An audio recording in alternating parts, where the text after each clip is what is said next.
everyone, welcome back to the show. You know we love to talk about real estate here on Urban Rush, and we especially love it when Condo Leo stops by with his bad MLS photos. We'll get to those in a moment. Leo, how are you? Excellent. How's it going? Really good, thanks. Now, how has it been this spring for you? Are things busier? Are prices higher? Are they lower? What's going on? Things are very unpredictable, but if you talk to one realtor, they'll say things are unbelievable. You can talk to another one and say, oh, things are really slow. So there's a lot of variance with what's actually going on. I mean, it depends what market you're in. If you're downtown selling one-bedroom condos that are priced right, I mean, they're flying off the shelf when you're having busy opens. If you're pricing a two-bedroom at $800,000, that you might not be as busy. And how does it compare to this time last year for condos? This time last year, it's pretty similar, but I'd say last year there might have been a little bit more activity. Right. Yeah. Okay, well, first and foremost, we're going to talk about my favorite thing, stratas. Yes. First of all, what is a strata? Most people in a strata want to know that answer. Exactly, and if you own a condo, you're actually in a strata corporation. So the minute you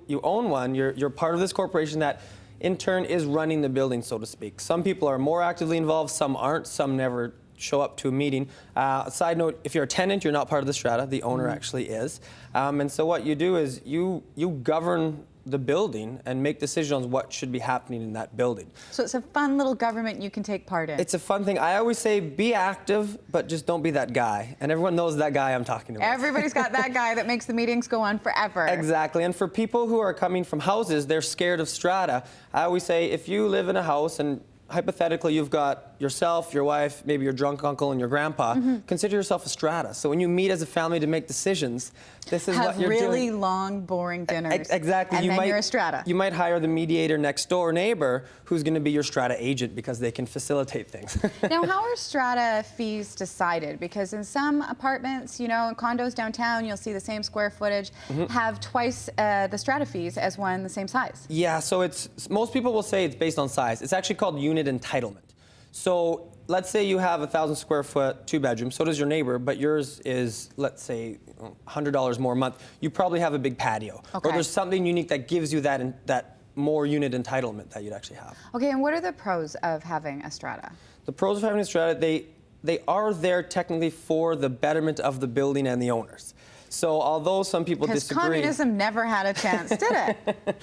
So you just have to be careful of the people who are out for themselves. If your president is best friends with the strata agent and always trying to get him a raise, well, that's a red flag right there. So you want to watch out for things like that, but they are there for the betterment of the building to make sure it's clean, to make sure that the pipes are being checked, to keep up with the general maintenance, therefore keeping your values high. If your lobby is looking really old and shabby and they decide to put in a little bit of money to make it look better, well, that's good for you when you do decide to sell. Right. That's called your curb appeal, like a house would be when they're looking at it. And everybody would probably want that. So what should you look out for in your strata? I mean, as far as danger signs go, we've touched a little bit on that. Yeah. What are some other danger signs of the strata? Danger signs, touching on, the manager getting a raise all the time, avoid that.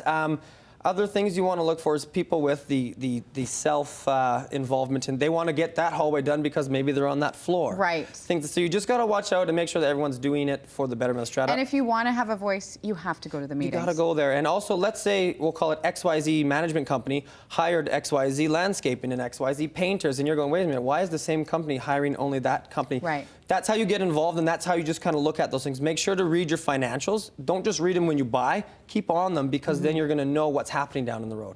Okay, and we're going to look at a feature building today. Yes. And this one is in Burnaby, which is unusual. Burnaby, I would not normally touch on Burnaby, but I heard about this building and I wanted to touch on it because it has one of my favorite things, which is the golf simulator. And I said to you, I said golf simulator. That's one of those things that's going to sound really cool when you're buying in a place and then no one's going to use it, but you say I am wrong. I would hope no one would, because I'm going to be there about 8 hours a day if I lived in that building. The beauty about it, it actually gives you instant feedback on how you're swinging the club, what you're doing wrong, and you can play Pebble Beach a full round on that actual simulator, and it is precise to what the actual course is. And this is why Leo Wilk is moving to Burnaby. I might be in No, Burnaby. it is something appealing for people like you. And, looking at this video footage, this building looks absolutely gorgeous. We're going to have a look inside one of the suites right now. What a gorgeous kitchen. It's very high-end. It's going to be in a really good location in Metrotown, covered. It got parks all around. Repeat that statement to me. Really good location in Metrotown? It's got parks all around it, and they're actually I'm teasing. Most people are saying it's going to be one of the best locations you can get out there. And I assume there's going to be lineups. So one bedrooms are starting at $279,900. And when you're looking at the prices downtown in Yaletown or here in Cole Harbour, that is amazing. And many of these are putting, they're going to have an outdoor putting green even to go with that. They're going to have a karaoke room. They're going to have. They are not going to have a karaoke room. Yes, your favorite. You can do your YouTube videos. Okay, I'm in. I'm moving to Burnaby tomorrow. And we also wanted to have a look at a featured listing today. Yes. Now, I've heard of this one. It's called The District, and we're looking at the penthouse here. A couple of penthouses. So the two penthouses are side by side, and I wanted to point them out because not many people go to Mount Pleasant looking at million-plus condos. But also, if you're looking at the million-plus market in Vancouver, you're not going to get a patio like these ones are going to have, which is 900 square feet patios. Just look at the with view. Endless views. So that one's northeast, and the other one's facing west. And the one facing west is about 100,000 more at 1.1-ish. The other one's a bit lower. But you just don't get this kind of patio and view for just over $1 million in Vancouver. So okay, 900 square foot patio, but how big are the apartments? The suites are about 1,250. Okay. Yeah. So and they're really good layouts. 2 bedrooms. They've got a nook. They've got the hardwood floor you saw. They've even got a bit of overheight ceiling. So it's a really, really nice suite. And you really can't beat that view. You just can't. The patio parties up there would be gorgeous. Okay, our favorite part is the bad MLS photos, the photos we can't believe people are putting on the MLS to try and sell their places. Let's have a look at the first one, Leo. So this one's pretty obvious. Oh my God, and pretty creepy. Hi there. Hey, how's it going?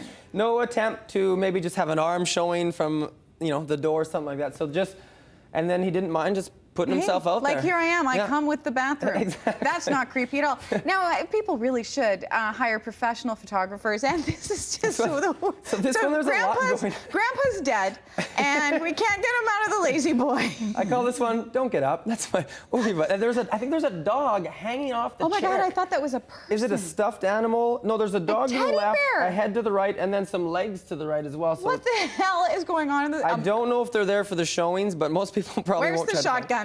Okay, let's look at the third one here. This one is one of your favorites. No, so this look didn't happen. Closely to the left. What is that? I call this one, get out of here, Mom. No, what the hell? So I can't. Did we have to do a close-up? Wait, let's do it one more time. Look at it again. Get out of here, Mom. Get out of here, Mom. No showings today. Oh my God, I'm blushing. Leo, thank you so much. No problem. In all seriousness, if you want to check out Condo Leo's listings, you can go to his website. Get out of here, Mom. And right after this.